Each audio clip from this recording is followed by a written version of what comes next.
Good morning, students. Today, let us start our class with the lesson Prepositions. You all know that a preposition is a word which shows the relation between a noun or a pronoun and some other words in a sentence. The other word can be a noun, a verb, or an adjective. Let us take some examples. Who brought that painting on the wall? Here, on shows the relation between the wall and the painting. Both are nouns, the wall and the painting. Next, one more example. Somebody is knocking at the door. Here, the preposition at shows the relation between the door and is knocking. Here, door is the noun and knocking is the verb. Okay. Next, one more example. The teacher was angry with Mohan. Here, with shows the relation between Mohan and angry. Here, Mohan is the noun and angry is the adjective. Okay.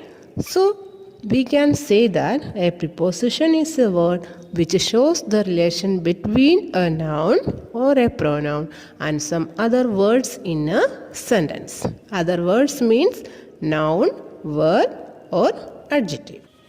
Next, kinds of prepositions. Prepositions can be classified in various ways. Okay? Preposition of time, preposition of place, and preposition of direction and movement. In preposition of time, prepositions at, on, in, for, till or until, before, after, during, by, all are coming. Okay? Let us take examples. At 7 o'clock, in the evening, by Saturday, during summer, etc. Prepositions of place. At, on, in, between, among, below, above, under, over, behind, in front of. All these prepositions show the prepositions of place. Example, at the bus stop, on the table, behind our house, etc. Okay. Next, let us learn about prepositions of direction and movement. Some prepositions shows the direction and movement. They are into, out of, to, towards, along, across, under, over, through, etc. Okay. Example, swim across the river. Here, across is the preposition and it shows the relation between swim and the river. Okay. Next, go to the station. Here, to is the preposition and it shows the relationship between go and the station. Go is the verb and the station is the noun. Okay. Next, object of the preposition.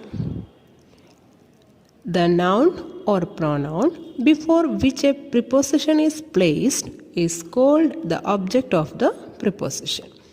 Okay. Let us take example.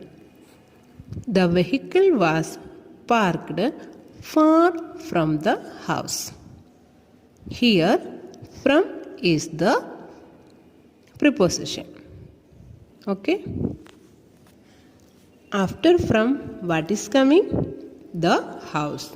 So, house is the object of this preposition. Okay.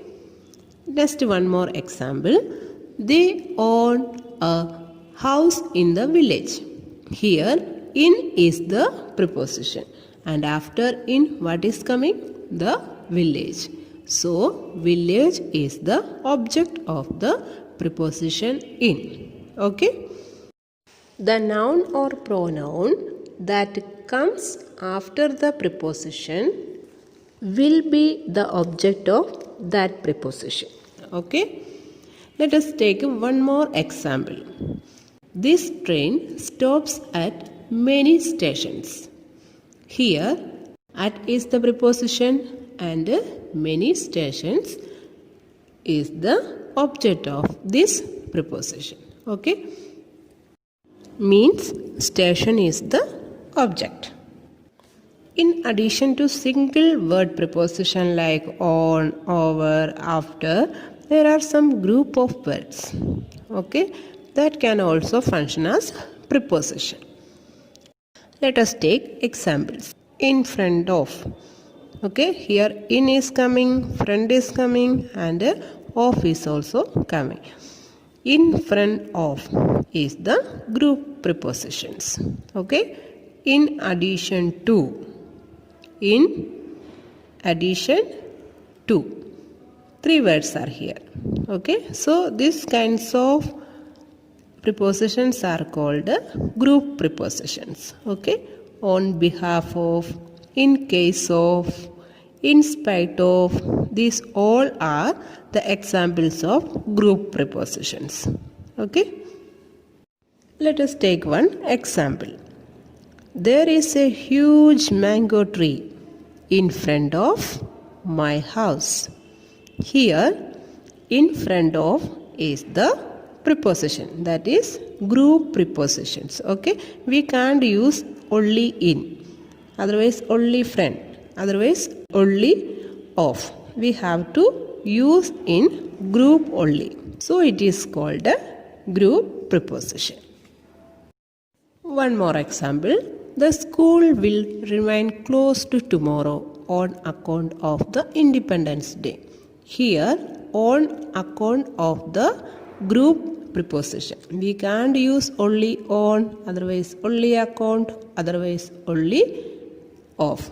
Okay, we must use all these together, on account of. Okay. We know the position of preposition is always before a noun or a pronoun.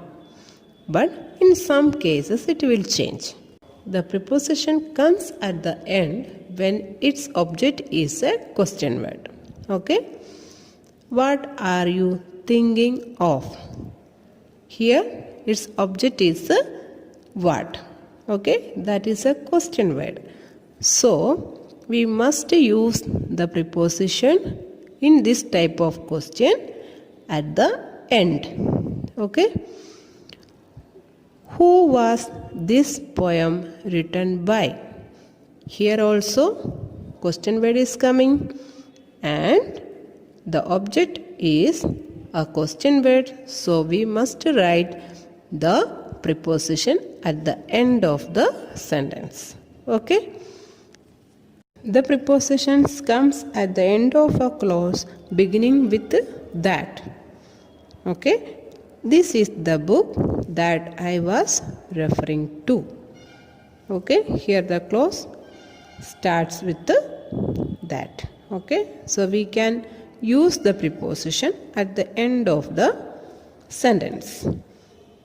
We can also write the same like this also. If there is no that also, then also we can write, this is the book I was referring to. Okay? In some cases that may be implied. Next, let us learn about the prepositions and adverbs. Okay? The same word may be used as a preposition or an adverb. Let us take one example. In some cases, same words will come as adverb and a preposition. Then we will get a little bit confusion. Okay?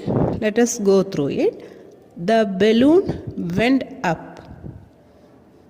The ant crawled up the wall. Here in the first sentence, the balloon went up.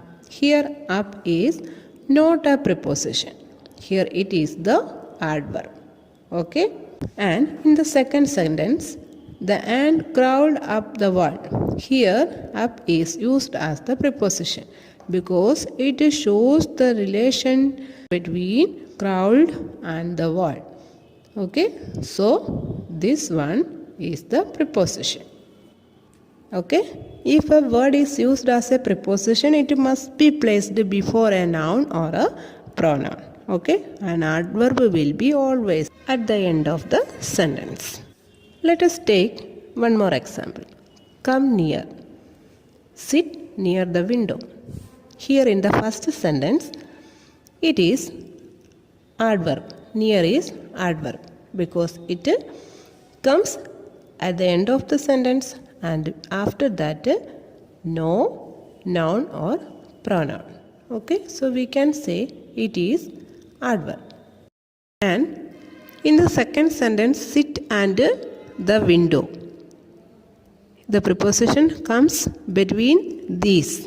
Okay, sit is the verb and the window is the noun, and near shows the relation between these. Okay, so we can say this is preposition.